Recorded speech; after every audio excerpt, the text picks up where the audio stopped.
Hello friends, welcome back. आज के video में बात करने वाले हैं double strand break repair model की। अपने पिछले वीडियो में हमने बात की थी रिकॉम्बिनेशन में रॉबिन हॉलिडे मॉडल की, और आज बात करेंगे उससे एक स्टेप आगे, एक step advance double strand break repair model की। तो चलिए शुरू करते हैं। दोस्तों, डबल स्ट्रैंड ब्रेक रिपेयर मॉडल में एक माइनर सा डिफरेंस है as compare to Holliday model. मान लेते हैं फिर से कि ये दो डीएनए मॉलिक्यूल्स हैं, दोनों ही डबल स्ट्रैंडेड हैं। हॉलिडे मॉडल में दोनों ही डीएनए मॉलिक्यूल्स के एक एक स्ट्रैंड में एक एक निक बनी थी। अगर आपने हॉलिडे मॉडल ध्यान से देखा हो तो उसमें दोनों ही स्ट्रैंड्स में, दोनों डीएनए मॉलिक्यूल्स के एक एक स्ट्रैंड में एक एक निक बनी थी। बाद में एक एक्सचेंज पेयरिंग स्टार्ट हुई थी। Double strand break repair model में एक ही डीएनए मॉलिक्यूल के दोनों स्ट्रैंड्स में निक बनेगी। ये पहला और बेसिक डिफरेंस है double strand break repair model और हॉलिडे मॉडल के बीच में। यहाँ पर एक ही डीएनए के दोनों स्ट्रैंड्स में निक बन गई। मैंने यहाँ पर एक डीएनए मॉलिक्यूल का कलर चेंज कर दिया और एक ही डीएनए मॉलिक्यूल में एक निक बनी थी। इस निक्ड डीएनए में, जिस डीएनए के दोनों स्ट्रैंड्स में निक बन गई, आई होप आपको निक और गैप का डिफरेंस क्लियर है। अगर नहीं क्लियर तो मेरी लास्ट वीडियो जरूर देखिए। इस डीएनए की फर्दर प्रोसेसिंग होगी तो कुछ स्ट्रैंड का जो पोर्शन है वो रिमूव हो जाएगा with the help of enzymes. यहाँ पर कुछ स्ट्रैंड पोर्शन रिमूव हो जाएगा, जिसकी वजह से दोनों ही स्ट्रैंड्स में ओवरहैंग्स बचेंगे। ओवरहैंग्स बोलते हैं हम इसको। अब ये वाला जो डीएनए का स्ट्रैंड है, जो कि सिंगल स्ट्रैंडेड पोर्शन बचा हुआ है, कुछ पोर्शन सिंगल स्ट्रैंडेड बचा है, ये सिंगल स्ट्रैंडेड पोर्शन जाकर के इन्वेड करेगा दूसरे डीएनए में। जब ये इन्वेड करेगा तो क्या स्टेटस बनेगा? इस स्टेप पर आप ध्यान से देखिए, इस डीएनए का जो स्ट्रैंड था उसको डिस्प्लेस कर दिया है। जो डबल स्ट्रैंडेड डीएनए इंटैक्ट था, जिसमें कोई निक नहीं थी, उसके इस स्ट्रैंड को डिस्प्लेस कर दिया है। अब इसके बीच में हाइड्रोजन बॉन्ड नहीं है। इस वाले स्ट्रैंड और इस वाले स्ट्रैंड के बीच में हाइड्रोजन बॉन्ड नहीं है। और ये वाला जो स्ट्रैंड है पहले डीएनए का, ये आकर के इसकी टेरिटरी में इन्वेड कर रहा है। तो स्ट्रैंड इन्वेजन हो गया। स्ट्रैंड इन्वेजन से पहले इसको डिस्प्लेस किया होगा, तो स्ट्रैंड डिस्प्लेसमेंट। स्ट्रैंड डिस्प्लेस किया, डिस्प्लेस करने के बाद स्ट्रैंड इन्वेड किया। स्ट्रैंड इन्वेजन के टाइम पर ये जो सिंगल स्ट्रैंडेड डीएनए मॉलिक्यूल है जो दूसरे डीएनए में इन्वेड कर रहा है, ये यहां पर अपने कॉम्प्लीमेंट्री सीक्वेंस ढूंढ रहा है।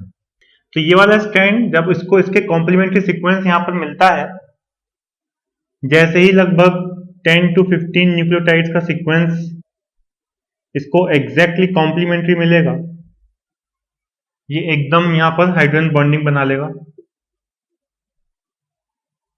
और एक बार हाइड्रोजन बॉन्डिंग बन गई तो यहां पर इसका इन्वेजन शुरू हो चुका है। अब इसका जो ओरिजिनल डीएनए था, जो रेड कलर से शो कर रखा है, वो तो डिस्प्लेस हो गया। और जो इसका सिंगल स्ट्रैंडेड डीएनए पोर्शन था, जो बेसिकली इस ऊपर वाले डीएनए का पोर्शन था, उसने दूसरे डीएनए में जाकर के अपनी बॉन्डिंग स्टार्ट कर दी। तो इस प्रोसेस को हमने बोल दिया स्ट्रैंड इन्वेजन। जिस तरीके से ये वाला स्ट्रैंड इस वाले डीएनए मॉलिक्यूल में अपना कॉम्प्लीमेंट्री सीक्वेंस ढूंढ रहा है, बिल्कुल उसी टाइम पर ये जो स्ट्रैंड है जो डिस्प्लेस हुआ है, ये डिस्प्लेस्ड स्ट्रैंड यहां पर एक टेम्पलेट स्ट्रैंड की तरह काम करेगा। इस टेम्पलेट स्ट्रैंड के ऊपर जो है नया डीएनए सिंथेसाइज होना शुरू हो जाएगा। तो जो नेक्स्ट स्टेप आता है इसी के अंदर, वो है ब्रांच माइग्रेशन। ब्रांच माइग्रेशन में क्या होगा, तो यहां पर आप देखिए किस तरीके से ये डीएनए मॉलिक्यूल यहां पर इतना सा था जो इस वाले स्ट्रैंड के साथ बॉन्डिंग बना रहा था। अब इसके आगे न्यू न्यूक्लियोटाइड्स आकर के ऐड होते गए। एक न्यूक्लियोटाइड आया, दूसरा न्यूक्लियोटाइड आया, तीसरा न्यूक्लियोटाइड आया, और जैसे जैसे यहाँ पर न्यूक्लियोटाइड्स आते गए वैसे वैसे ये स्ट्रैंड यहाँ से डिस्प्लेस होता गया। तो जब ये स्ट्रैंड डिस्प्लेस और ज्यादा होगा तो ऑब्वियसली ये टेम्पलेट स्ट्रैंड लेंथी हो जाएगा। ये स्ट्रैंड लेंथी होता गया, ऊपर से यहाँ पर न्यू न्यूक्लियोटाइड मॉलिक्यूल्स आकर के ऐड होते जा रहे हैं। ठीक है, और इसी टेम्पलेट स्ट्रैंड के ऊपर, इस स्ट्रैंड के ऊपर न्यू न्यूक्लियोटाइड मॉलिक्यूल्स जो कि इसके कॉम्प्लीमेंट्री हैं वो ऐड होते जा रहे हैं। तो इस प्रोसेस को बोल दिया ब्रांच माइग्रेशन। जब ब्रांच माइग्रेशन हो जाएगी तो लास्ट न्यूक्लियोटाइड वापस अपने स्ट्रैंड के साथ बॉन्डिंग बना लेगा। तो यहाँ पर अलग अलग न्यूक्लियोटाइड्स अटैच नहीं है, यहाँ पर सीधा ये बॉन्ड है जो इस लास्ट न्यूक्लियोटाइड और इस न्यूक्लियोटाइड के बीच में बॉन्ड बन चुका है। तो इस तरीके से ये ब्रांच माइग्रेशन कंप्लीट होगी। तो फाइनल जो स्ट्रक्चर होगा आपके पास ब्रांच माइग्रेशन के बाद वो कुछ कुछ इस तरह का होगा। और नेक्स्ट स्टेप आता है रिजोल्यूशन। नेक्स्ट स्टेप फिर से रिजोल्यूशन। रिजोल्यूशन में जैसा कि आपने हॉलिडे जंक्शन में देखा था, दो तरह की रिजोल्यूशन होगी, दोनों का आउटकम अलग होगा। एक में बनेंगे स्प्लाइस रिकॉम्बिनेंट्स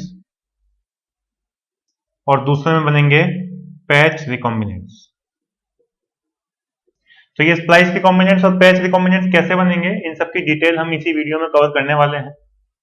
तो यहां पर सबसे पहले बात करेंगे प्रोटीन मशीन्स की। यूकैरियोट्स और प्रोकैरियोट्स में अलग अलग प्रोटीन्स होते हैं, अलग अलग एंजाइम्स होते हैं जो एक्ट करते हैं।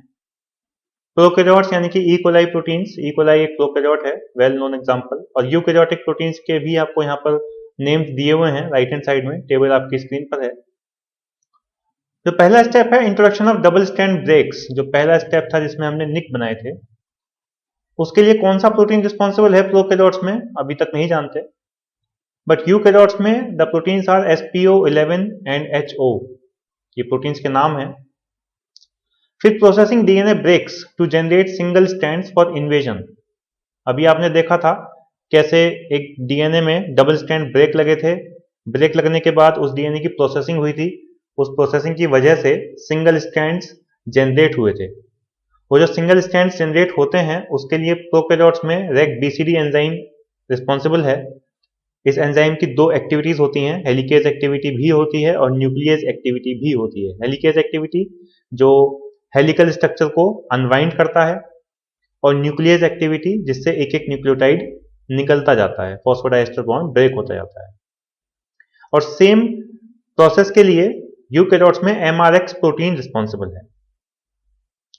Pairing homologous DNAs and strand invasion, जो डीएनए सिंगल स्ट्रैंड बचा है वो इन्वेट करेगा दूसरे डबल स्ट्रैंडेड इंटैक्ट डीएनए में, वहां पर उसकी पेयरिंग होगी। इस प्रोसेस के लिए प्रोकैरियोट्स में REC-A प्रोटीन और यूकैरियोट्स में RAD51 और DCM1 प्रोटीन रिस्पॉन्सिबल है। उसके बाद असेंबली, इन सब एक्सचेंज प्रोटीन्स की असेंबली के लिए REC-BCD प्रोकैरियोट्स में और RAD52 एंड RAD59 यूकैरियोट्स में रिस्पॉन्सिबल है। फाइनली हॉलिडे जंक्शन का रिकॉग्निशन, सेकेंड लास्ट स्टेप पर आपने देखा था हॉलिडे जंक्शंस बने थे, उनको रिकॉग्नाइज करने के लिए और ब्रांच माइग्रेशन के लिए यूकैरियोट्स में प्रोटीन कौन है हम नहीं जानते, लेकिन प्रोकैरियोट्स में RUVAB कॉम्प्लेक्स रिस्पॉन्सिबल है। इसके बारे में हम पढ़ेंगे अभी, RUVAB कॉम्प्लेक्स। और फाइनली हॉलिडे जंक्शन का रिजोल्यूशन, कैसे जंक्शन रिजोल्व होता है, उसके लिए प्रोकैरियोट्स में RUVC और यूकैरियोट्स में MUS81 ये प्रोटीन्स रिस्पॉन्सिबल है। तो दोस्तों सबसे पहले बात करते हैं REC-BCD सिस्टम की, REC-BCD कॉम्प्लेक्स की। ये REC-BCD क्या करता है, अभी आपने देखा इसके पास दो तरह की एक्टिविटीज हैं, हेलिकेज एक्टिविटी भी है इसके पास, न्यूक्लियस एक्टिविटी भी है इसके पास। अगर कोई डबल स्ट्रैंडेड डीएनए है, इस डबल स्ट्रैंडेड डीएनए में एक साइट मिलेगी जिसको हम बोलते हैं काई साइट, और इस डबल स्ट्रैंडेड डीएनए में REC-BCD अगर आपको नाम से क्लियर हो तो इस कॉम्प्लेक्स के पास एक्चुअली तीन एंजाइम्स होंगे। कौन कौन से तीन एंजाइम्स होंगे, B, C और D। यह कहना चाहिए कि एक ही प्रोटीन्स की तीन अलग अलग सब यूनिट्स हैं, हमने नाम दे दिया BCD। ये पूरा का पूरा कॉम्प्लेक्स मूव करना शुरू करेगा सपोज काई साइट की यही डायरेक्शन है, ये एंजाइम मूव कर रहा है इधर से।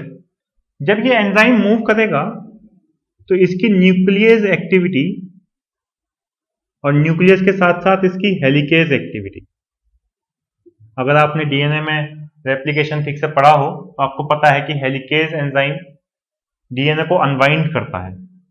तो ऐसे ही ये डबल स्ट्रैंडेड डीएनए यहाँ तो सीधा दिखा रखा है, लेकिन एक्चुअली ये स्पाइरल फॉर्म में ही होगा, ऐसी फॉर्म में तो होता है डीएनए। तो इस डीएनए के ऊपर एंजाइम मूव करने के लिए हेलिकेज एक्टिविटी का होना जरूरी है। तो इस रेक-बीसीडी के पास अपनी हेलिकेज एक्टिविटी है, ये डीएनए को अनवाइंड करता जाएगा और आगे आगे मूव करता जाएगा। इस अनवाइंडिंग के साथ साथ यही एंजाइम न्यूक्लियस एक्टिविटी भी शो करेगा, दोनों ही स्ट्रैंड्स पर न्यूक्लियस एक्टिविटी शो करेगा।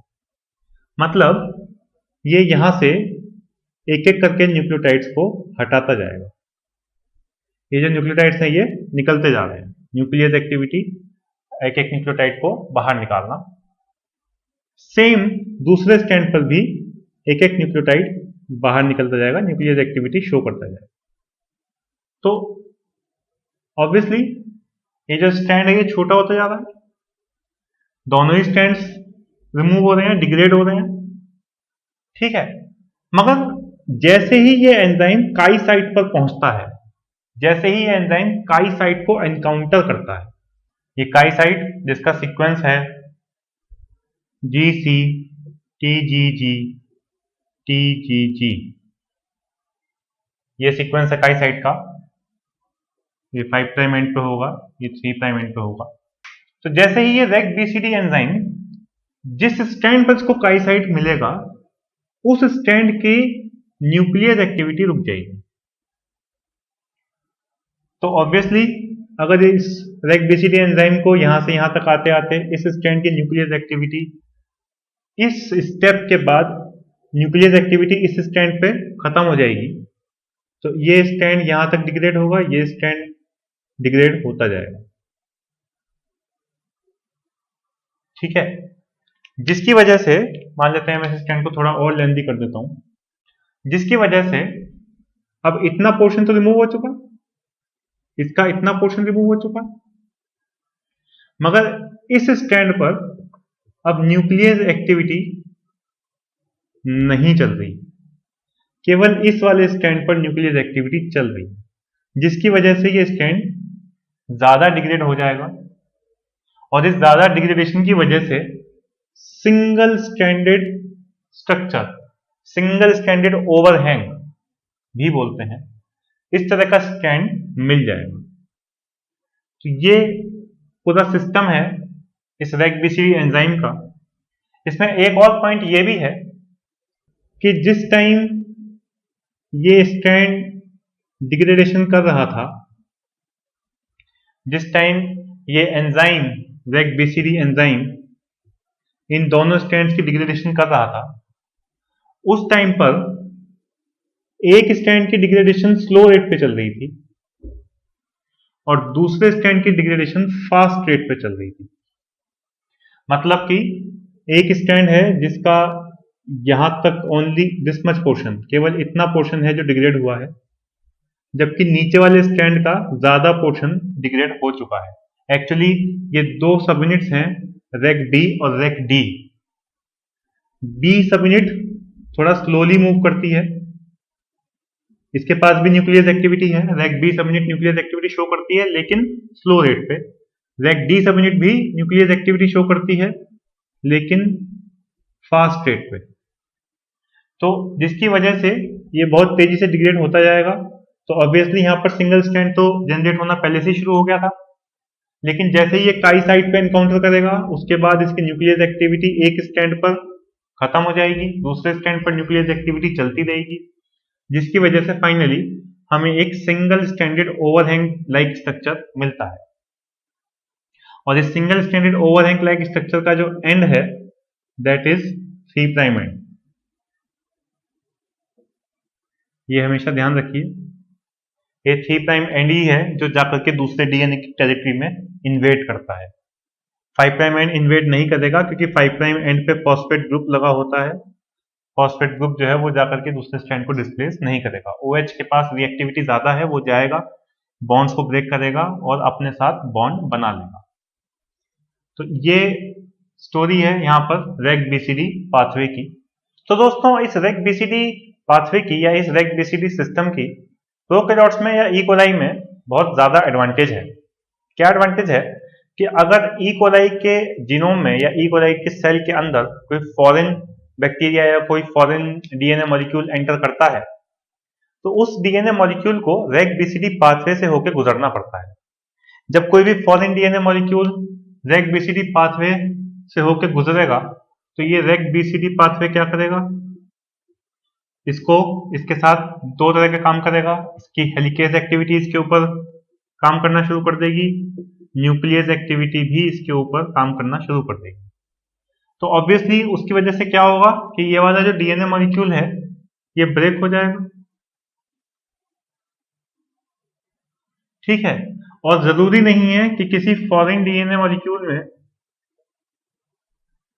जो काई साइट हो वो बहुत क्लोजली प्रेजेंट हो। ऐसा भी हो सकता है कि काई साइट बहुत बहुत दूर प्रेजेंट हो, जिसकी वजह से इस डीएनए का जो लार्ज पोर्शन है, बहुत लंबा एक डीएनए मॉलिक्यूल का पोर्शन है, वो डिग्रेड होता चला जाएगा।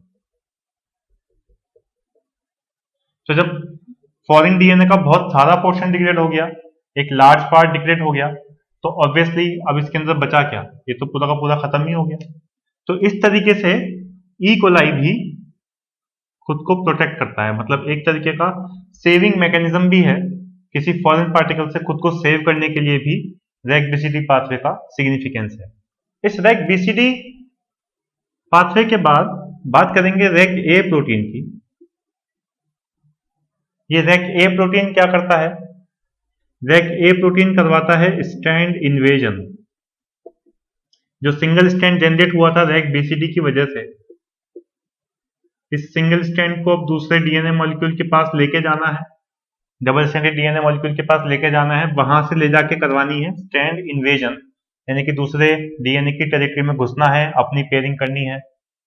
उस सारी प्रोसेस के लिए रिस्पॉन्सिबल है रेग A प्रोटीन। और ये रेग A प्रोटीन कैसे काम करता है? मान लेते हैं कि ये कोई डीएनए मॉलिक्यूल है,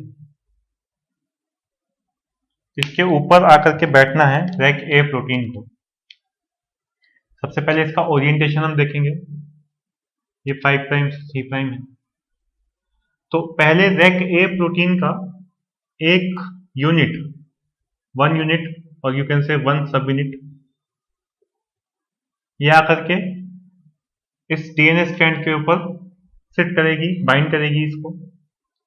अब बाइंड करने के बाद एक्चुअली रेग A प्रोटीन हमेशा मल्टीपल सब यूनिट्स होती हैं जो बाइंड करती जाती हैं एक के पीछे एक। तो ऐसा नहीं है कि ये कोई बहुत बड़ा सा प्रोटीन है, एक्चुअली इसकी अलग अलग सब यूनिट्स हैं, मतलब कि सब यूनिट रेप्लिकेटेड सब यूनिट्स हैं, एक सब यूनिट के पीछे दूसरी सब यूनिट रिपीटेडली बाइंड करती है। अब ये जो बाइंडिंग प्रोसेस है, इस सब यूनिट पर दूसरी सब यूनिट आएगी, तो हो सकता है कि सब यूनिट यहां आकर के बैठ जाए इस तरीके से, दूसरी सब यूनिट फिर यहाँ आ जाए, चौथी सब यूनिट यहाँ आ जाए, फिर पांचवी यहाँ आ जाए। मतलब आप देखो कि इस बाइंडिंग, ये जो बाइंडिंग है ये ऐसे इसके चारों तरफ वाइंड करेगा, बाइंडिंग ऑफ डीएनए बाय रेग A।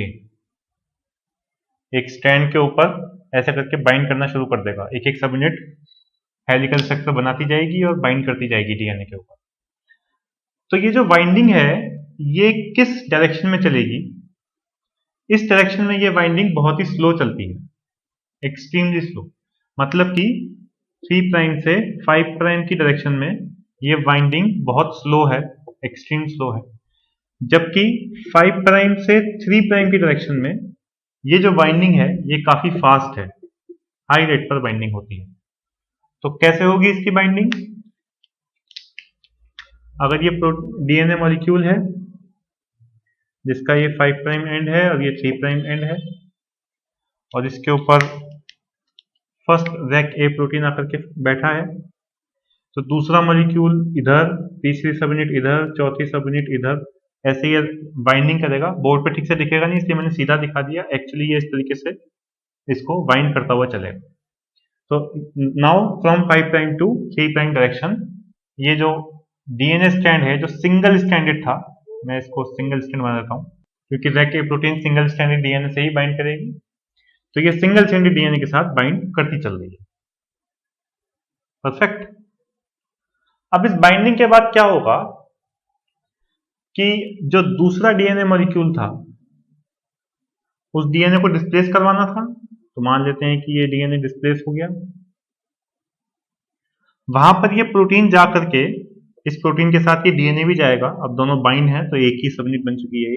ये पूरा कॉम्प्लेक्स सिस्टम जाएगा और यहाँ पर इन न्यूक्लियोटाइड्स का जो न्यूक्लियोटाइड्स डीएनए पर प्रेजेंट है उसका कॉम्प्लीमेंट्री सीक्वेंस सर्च करेगा। तो मैंने यहाँ पर रैक ए प्रोटीन को थोड़ा बड़ा करके बना दिया।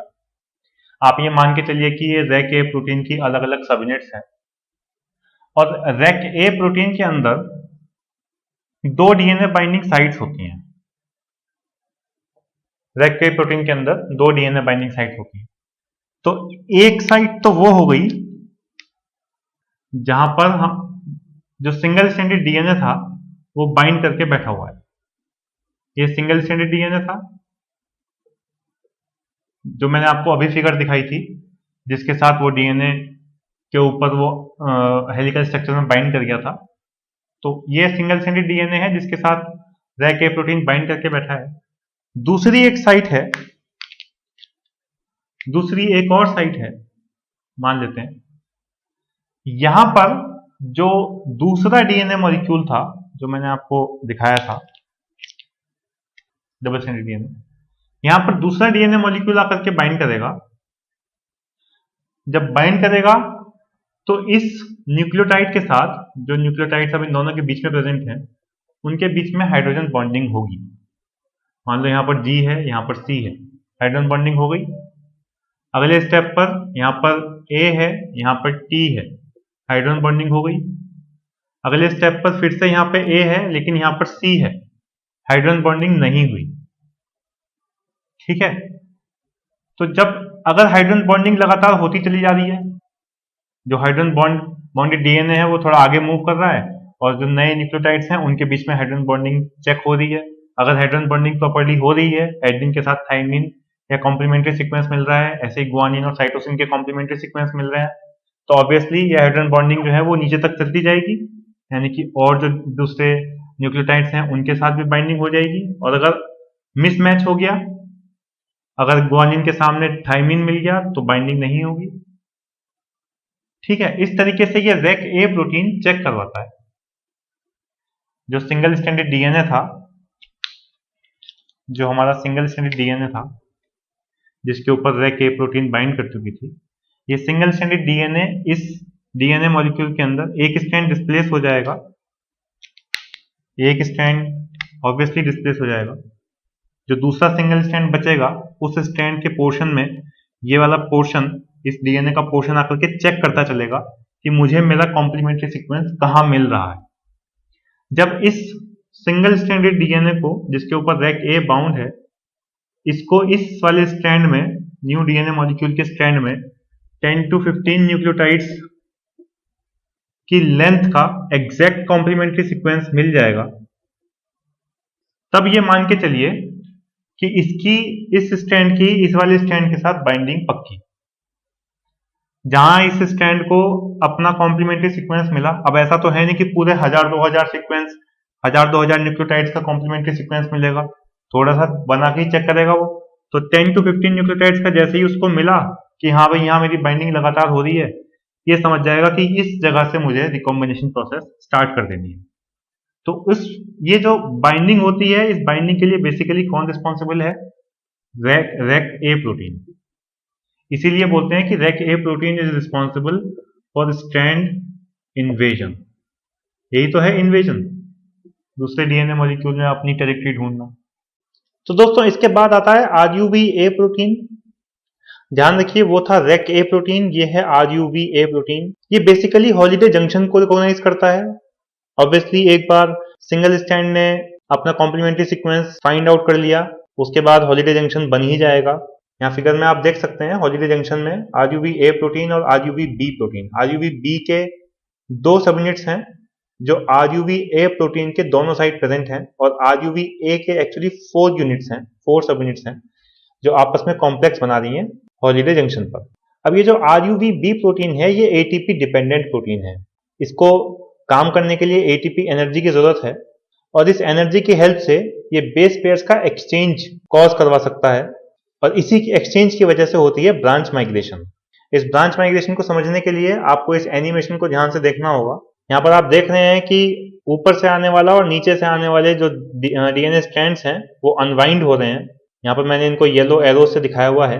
ऊपर से भी जो डबल स्ट्रैंडेड DNA मॉलिक्यूल है वो अनवाइंड हो रहा है नीचे की तरफ, और नीचे वाला जो DNA मॉलिक्यूल है ये भी अनवाइंड हो रहा है ऊपर की तरफ, और इस इनके अनवाइंडिंग के साथ साथ दो नए DNA स्ट्रैंड्स जनरेट हो रहे हैं। इस प्रोसेस को भी बोलते हैं ब्रांच माइग्रेशन।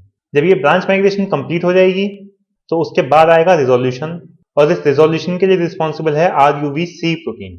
तो RUVA, RUVB और RUVC इन तीनों ही प्रोटीन्स का बहुत इंपॉर्टेंट रोल है। अब ये RUVC प्रोटीन क्या करता है, ये किसी भी हॉलिडे जंक्शन को रिकॉग्नाइज करेगा। जहां पर RUVA और RUVB प्रोटीन प्रेजेंट होंगे ऑब्वियसली वहीं पर हॉलिडे जंक्शन होगा। तो ये अपने प्रोटीन्स को रिकॉग्नाइज करेगा, साथ के साथ हॉलिडे जंक्शन को रिकॉग्नाइज करेगा, और इसी के साथ साथ ये फिर से निक जनरेट करेगा।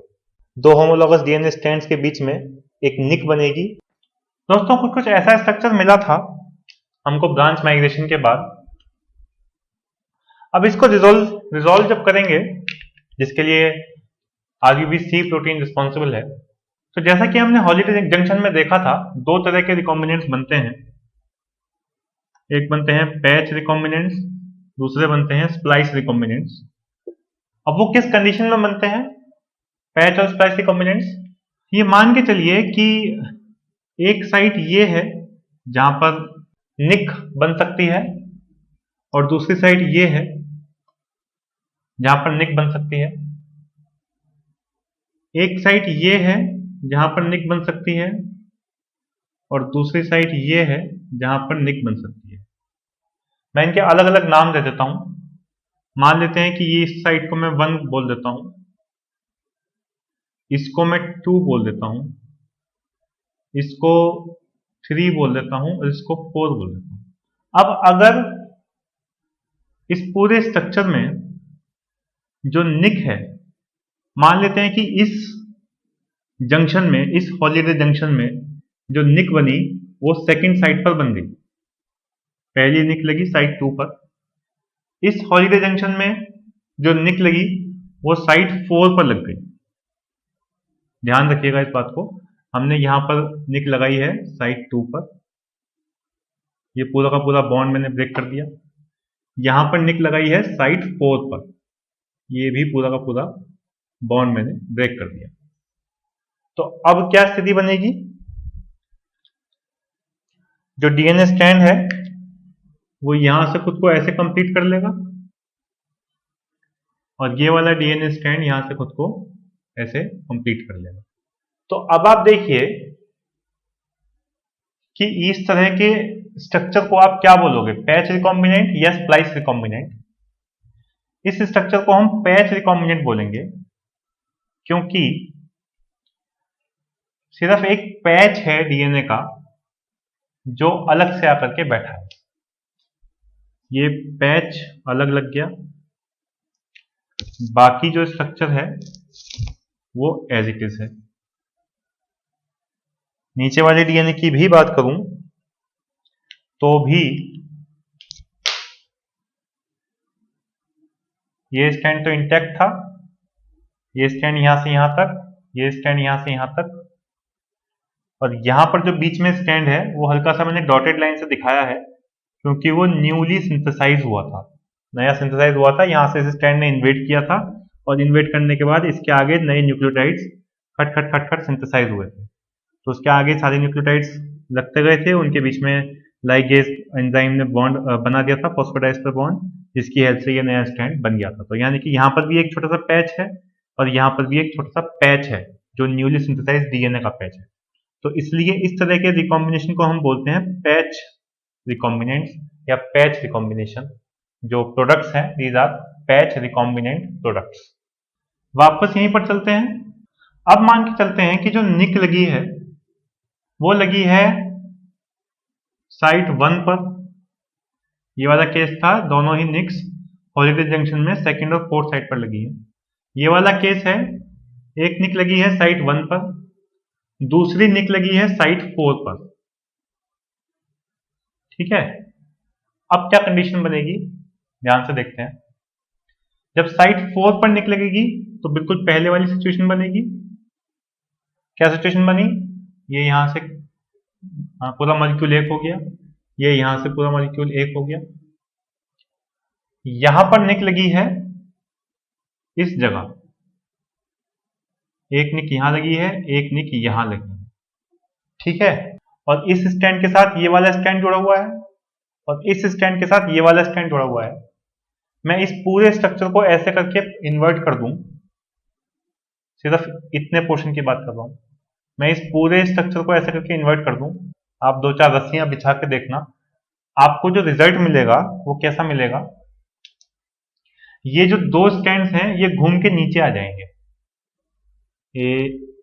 ये स्टैंड ये वाला आ गया ऊपर वाला, ये स्टैंड ये आ गया, और ये इंटैक्ट है। इसके आगे ये वाला पोर्शन है जो कि न्यूली सिंथेसाइज डीएनए मैंने आपको बताया, छोटा सा पोर्शन ये आ गया, और इसके आगे पुराने वाला स्टैंड चल ही रहा है। फर्दर जो ये स्टैंड है ये इतना कॉमन रहेगा, सिर्फ इतना सा पोर्शन है जो इन्वर्ट होकर नीचे आया है, तो इस स्टैंड को भी मैं यहां पर सीधा कर देता हूं।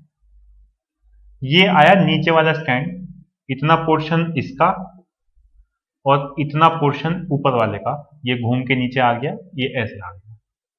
अब इस वाले को ड्रॉ करते हैं, ये वाला वो पैच है जो नया सिंथेसाइज हुआ था, ये घूम के ऊपर पहुंच गया, तो ये इतना पोर्शन ये, और ये नीचे वाला भी इसी के साथ जुड़ा हुआ था, तो ये आ गया, और इसके पीछे ये ब्लैक कलर से मैंने दिखा रखा है, जो पुराना स्टैंड है ये एज इट इज दिखा दिया। जब आप इसको इन्वर्ट करोगे इतने डीएनए के पोर्शन को, तो आपको इस तरह की फिगर ही दिखेगी। चाहो तो थोड़ा सा माइंड में सोच के देखो। अब इस तरह के प्रोडक्ट को आप बोलोगे स्प्लाइस रिकॉम्बिनेंट। इस गैप की चिंता मत करना, ये गैप नहीं है, निक ही है, और ये निक लाइगेज मॉलिक्यूल या लाइगेज एंजाइम जो है वो ठीक कर देगा। लाइगेज का काम ही निक्स को फिलअप करना है, तो लाइगेज अपना काम करेगा। लेकिन ये पूरा कंटिन्यूस कर देता हूं मैं, मान लेते हैं ये यहां से यहां आ गया, और ये पूरा इंटैक्ट डीएनए बन गया। अब आप देखो कि पुराना डीएनए जो था ब्लैक कलर से शो कर रखा था वो यहीं तक आया, इसके आगे जितना डीएनए बनता जाएगा वो पूरा रेड कलर से दिखा रखा है, यानी कि वो पूरा का पूरा डीएनए मॉलिक्यूल ही चेंज हो जाएगा। ऐसे ही नीचे वाला, इसके आगे जितना पोर्शन बनेगा वो पुराना जो ब्लैक कलर से डीएनए मॉलिक्यूल था वो पूरा का पूरा चेंज हो गया। तो इस तरह के प्रोडक्ट को हम बोलते हैं स्प्लाइस रिकॉम्बिनेंट्स या फिर cross over products. Cross over products इसको बोलते हैं नॉन क्रॉस ओवर प्रोडक्ट्स। अब ऐसा क्यों है कि इसको क्रॉस ओवर प्रोडक्ट बोलते हैं, इसको नॉन क्रॉस ओवर प्रोडक्ट बोलते हैं? मान लेते हैं इस वाले डीएनए मॉलिक्यूल में यहां पर कोई रिसेसिव जीन था स्मॉल ए, यहां पर कोई रिसेसिव जीन था स्मॉल बी, तो इसमें क्या आंसर रहेगा, यहां पर भी ये रिसेसिव जीन रहेगा, यहां पर भी ये रिसेसिव जीन रहेगा। ठीक है, लेकिन अगर यही एक्सचेंज यहां पर हो गया तो अब ये स्मॉल ए जो है ये यहां आ गया, और स्मॉल बी यहां रह गया। तो सेम ही स्टोरी है, यहां पर तो ये रिकॉम्बिनेंट्स बन गए, ऐसे ही इस वाले डीएनए में भी कुछ जीन्स होंगे वो ऊपर पहुंच गए। मान लेते हैं कि इसमें कैपिटल ए था, कैपिटल ए, कैपिटल बी, तो यहां पर कैपिटल ए रहा, कैपिटल ए रहा, कैपिटल बी रहा, कैपिटल बी रहा, लेकिन यहां पर कैपिटल बी ऊपर पहुंच गया और यहां पर कैपिटल बी नीचे का नीचे ही रह गया। तो यहां पर तो जो कॉम्बिनेशन पेरेंटल था, पेरेंटल कॉम्बिनेशन के जैसा ही रहा, ये पेरेंटल कॉम्बिनेशन से डिफर कर गया। तो इस वजह से यहां पर ये क्रॉस ओवर प्रोडक्ट इसको बोला गया। अब ये जो RUBC प्रोटीन है ये ऐसा नहीं कि हॉलीडे जंक्शन को कहीं भी रिजॉल्व कर दे। जैसे ही इसने देखा हॉलीडे जंक्शन बना, ऐसे ही रफ सा बना दिया मैंने। जैसे इसको दिखा हॉलीडे जंक्शन बना, यहाँ पर RUBA प्रोटीन है और इसके दोनों साइड RUBB प्रोटीन है। जैसे ही इसने देखा कि ये बना, ये भागा भागा आया, कंबाइन किया और पूरा का पूरा जंक्शन रिजॉल्व कर दिया। ऐसा नहीं होता। RUBC प्रोटीन भी हमेशा एक स्पेसिफिक सीक्वेंस पे ही एक्ट करता है, और ये सीक्वेंस क्या है, या तो एडनिन हो या थाइमिन हो, उसके आगे फिर से थाइमिन हो, उसके आगे गुआनिन हो या साइटोसिन हो। और ये जो एडनिन है ये 5 प्राइम एंड पे, और ये जो साइटोसिन या फिर गुआनिन है ये 3 प्राइम एंड पे जनरली होता है। जहां पर भी ये सीक्वेंस एनकाउंटर होगा, जैसे ही ये सीक्वेंस इस RUBC प्रोटीन को मिलेगा, ये इसके सेकंड थाइमिन के बीच में से इसको क्लीव करेगा। जैसे ही ये यहाँ से क्लीव करेगा, ये वाला थाइमिन अलग चला गया और ये अलग, और हॉलीडे जंक्शन जो है वो रिजॉल्व हो गया। रिजॉल्व कैसे हुआ, वाया पैच और स्प्लाइस रिकॉम्बिनेंस, वो आप देख चुके हो। डिपेंड करता है कि किस स्ट्रैंड में ये क्लीवेज हुआ। तो जिस स्ट्रैंड में क्लीवेज होगा उसके बेसिस पर ये डिसाइड होगा कि जो रिकॉम्बिनेंट प्रोडक्ट्स हैं वो पैच रिकॉम्बिनेंट्स हैं या स्प्लाइस रिकॉम्बिनेंट्स हैं। वो कैसे हैं वो आप समझ चुके हो। तो इस सीक्वेंस की मेन कहानी है, और ये सीक्वेंस जनरली 64 बेस पेयर्स के आगे ही होता है। ऐसा नहीं कि ये सीक्वेंस लगातार प्रेजेंट है। एक बार ये सीक्वेंस एनकाउंटर हो गया, उसके बाद 64 बेस पेयर्स के बाद एनकाउंटर होगा। तो अगर सपोज यहाँ से रिकॉम्बिनेशन होनी स्टार्ट हुई, हॉलीडे जंक्शन यहाँ से बना, तो मिनिमम इतना पोर्शन तो एक्सचेंज होगा ही होगा। जब इतना पोर्शन एक्सचेंज हो गया, उसके बाद ये सीक्वेंस आया। अगर बाई चांस ये सीक्वेंस स्किप कर दिया इस RUBC प्रोटीन ने, तो इतना ही सीक्वेंस और चलना पड़ेगा, तब जाकर के अगला सीक्वेंस सेम ऐसा सीक्वेंस आएगा, वहां पर RUBC प्रोटीन एक्ट कर सकता है। इससे ये इंश्योर होता है कि एक बार अगर हॉलीडे जंक्शन बन गया, तो एटलीस्ट कुछ डिस्टेंस, कुछ न्यूक्लियोटाइड्स तो एक्सचेंज होंगे ही होंगे। ऐसा नहीं है कि हॉलीडे जंक्शन बना, एकदम RUBC प्रोटीन आया, एक्ट किया, लीव किया, सब कुछ खत्म, दफा दफा। ऐसा नहीं। एक बार हॉलीडे जंक्शन बना तो एक पर्टिकुलर लेंथ के बाद ही उसके रिजॉल्व होने के चांसेस हैं with the help of RUBC protein. दोस्तों इस फिगर में ध्यान से देखिए, आपको दिखा रखे हैं दो क्रोमोसोम्स, एक वॉयलेट कलर से ग्रीन कलर से, और इनके बीच में रिकॉम्बिनेशन। एक एक स्टैंड है, नॉन सिस्टर क्रोमेटिड्स के बीच में एक्सचेंज हो रहा है। कैसे कैपिटल A और कैपिटल B का एक्सचेंज हुआ, और जो प्रोडक्ट्स हैं वो रिकॉम्बिनेंट प्रोडक्ट्स हैं।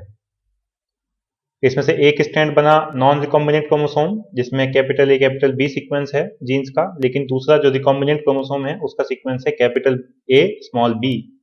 तीसरा जो क्रोमोसोम है उसका कॉम्बिनेशन बना स्मॉल a स्मॉल b, और final non recombinant chromosome small a small b।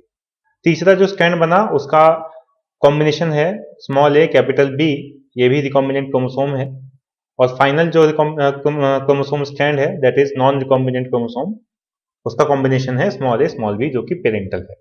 तो ये बहुत ही सिंपल रिकॉम्बिनेशन है, यही रिकॉम्बिनेशन है जो आपने अभी पढ़ा, लेकिन इसमें कुछ कॉम्प्लेक्सिटीज भी हो सकती हैं। जैसे कि ये वाली फिगर देखिए, इसमें देखिए जो नीचे क्रोमोसोम दिखा रखा है ग्रीन कलर से, वो दो जगह से अपने डीएनए को एक्सचेंज कर रहा है। एक जगह से एक्सचेंज कर रहा है वॉयलेट क्रोमोसोम के एक स्ट्रैंड से, और दूसरी जगह से एक्सचेंज कर रहा है वॉयलेट क्रोमोसोम के दूसरे स्ट्रैंड से। जैसा एक्सचेंज है वैसे ही उसके प्रोडक्ट्स भी हैं। इसी के नीचे फिगर दिखाई है ट्रिपल क्रॉसओवर की। ट्रिपल क्रॉसओवर मतलब 3 जगह से क्रॉसिंग ओवर हो रही है। यहाँ पर ग्रीन कलर क्रोमोसोम का सबसे नीचे वाला स्ट्रैंड सिर्फ एक जगह क्रॉसिंग ओवर में इन्वॉल्व है, जबकि इसी का ऊपर वाला स्ट्रैंड 2 जगह से क्रॉसिंग ओवर में इन्वॉल्व है। तो इसको बोल दिया हमने ट्रिपल क्रॉसओवर। ऐसे ही क्वाड्रुपल क्रॉसओवर, दोनों ही क्रोमोसोम्स के दोनों ही स्ट्रैंड्स अलग अलग जगह से इन्वॉल्व हैं, 4 जगह क्रॉसिंग ओवर हो रही है, क्वाड्रुपल क्रॉसओवर। अगर क्रॉसओवर सिस्टर क्रोमेटिड्स के बीच में हो जाए तो आउटकम में इफेक्ट नहीं आता, कोई भी रिकॉम्बिनेंट प्रोडक्ट नहीं बनता। सिस्टर क्रोमेटिड्स हमेशा एक जैसे ही होते हैं, एक ही डीएनए की दूसरी कॉपी होती है। लेकिन अगर chromosome crossing over non sister chromatids के बीच में हो तो हमेशा ही आउटकम में इफेक्ट आता है, रिकॉम्बिनेंट प्रोडक्ट्स बनते हैं। तो दोस्तों ये थी कहानी double strand break repair model की, या फिर कह सकते हैं कंप्लीट रिकॉम्बिनेशन की। इसके आगे बात करेंगे हम डीएनए रिपेयर की अपने अगले वीडियो में। तो दोस्तों आज के वीडियो में इतना ही, फिर मिलेंगे अगले वीडियो में, तब तक के लिए नमस्कार।